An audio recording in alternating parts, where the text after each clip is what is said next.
Hey, it's Norm from Tested.com, and I'm here with Wes Fenlon, one of our feature writers.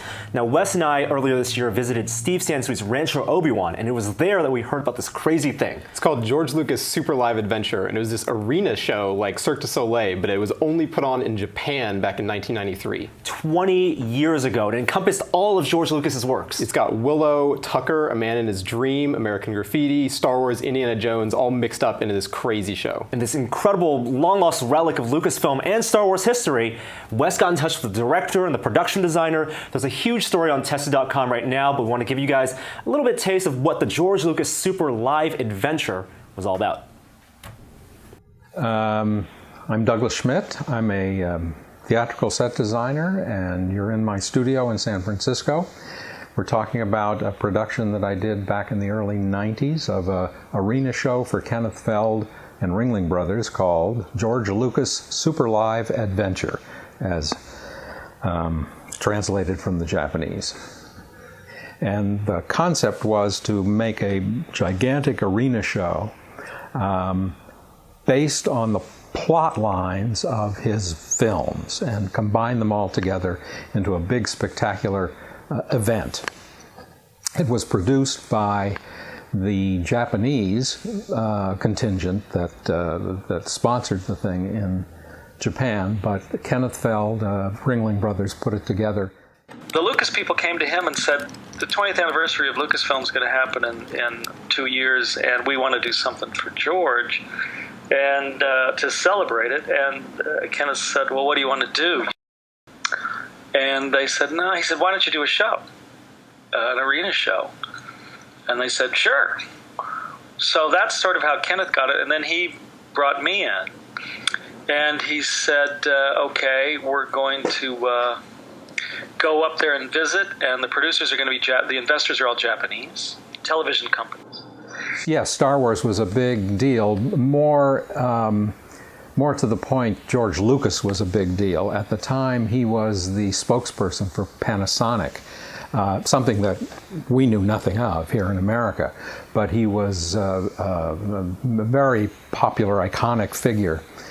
As well, the show's got to be an arena show, and the show has to be 2 acts, and it has to involve the audience. He said, great, create it.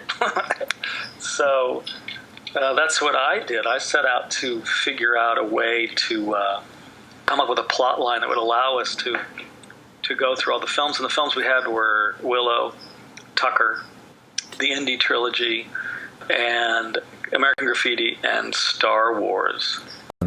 And the device that the author, Robert Sganaway, used was to pick a kid out of the audience and with the who was in fact a performer, but it was to seem like it was a random choice. And because of various plot contrivances, she was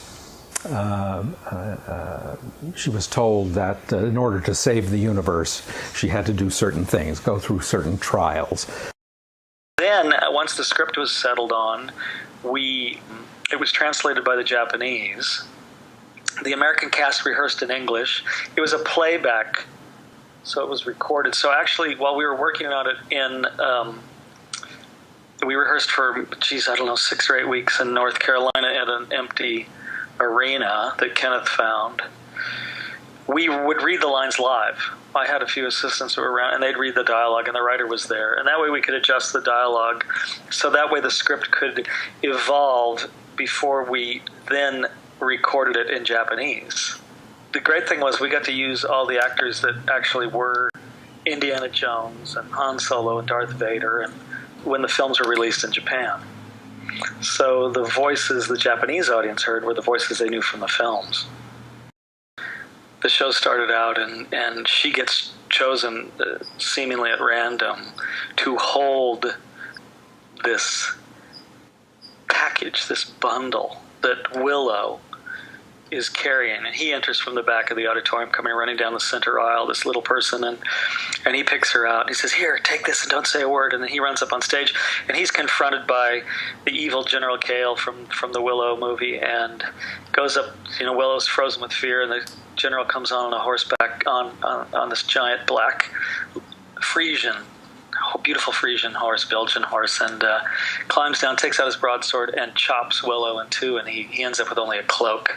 And ooh, it was a great effect. He gets back on his horse and rides off, and Willow's discovered out in the house. He goes over here, and he runs, and he grabs a girl, pulls her out, and brings her up on stage, and she's got a baby, and that's the baby that the evil queen and Willow wants.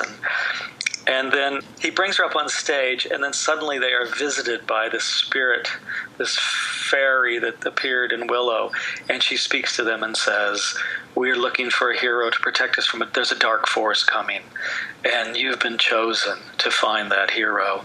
And take this wand," and it out of magically this wand appears, "and use it on your journey, and it will help you." And Willow thanks her, and she goes away. And that's the setup. And as soon as Willow goes away and she's there with the wand, suddenly the scene changes, and there's Preston Tucker from Tucker saying, "Hey girl, hey," and he's being pursued by reporters, and he's about to present his car.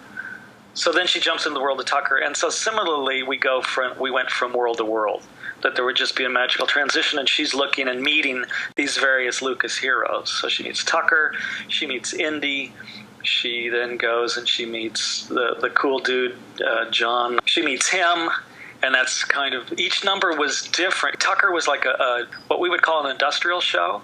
Tucker's presenting his new cars, and the Tuckerettes come out and dance. We had 20 tap dancers, and we did this huge number. And it was, the culmination is we presented a real Tucker, and it drove around the stage. There were a lot of these big set pieces, these numbers. For example, the beginning of Indiana Jones starts in a nightclub, Club Obi-Wan. And from the film, we saw that it was quite an elaborate set, a very, very complicated set. And the centerpiece for the stage was this big red dragon mouth with arms and talons and facing the audience, which was the entrance onto the stage for the chorus girls. And we wanted to do that. We wanted to do that as much as possible. But it was a big sculptural thing, 60 feet across maybe, 15, 20 feet high. And so one thing that we hit upon was the idea of inflatables. Second act opened with American Graffiti. It was a big dance number, dance party, motorcycles on stage, big giant jukebox. I think that was inflatable. Diner, Mel's Drive-In, and then the last 2/3 of the second act was all Star Wars, with giant inflatable Jabba the Hutt with two guys inside it. That was fantastic. With the lasers, the lightsabers, of course. Then it was a cable. Luke had to hold a cable, and Darth, which was black. The scenes were very dark. We actually used laser, contained within a tube for them to sword fight with. And that looked very cool because it was brighter than any kind of light you can make. All those things were not off the shelf, none of that stuff. The budget for lasers was outrageous. The pyro, the stunt rigging, and scenic, the costume, great costume design. And the construction Kenneth's resources, both to move stuff, to get stuff from one place to the other, to hit a prop shop that could make anything. This guy was a genius. He created and built all the Stormtrooper stuff, Darth Vader, C-3POs, and R2-D2s. It was amazing. It was a nerd's heaven, nerd's paradise. It really was. You still kept the poster for entertainment, nostalgia? All of the above. I always thought it was very kind of amusing to see all of these disparate characters jammed together on one poster. It makes really no sense at all.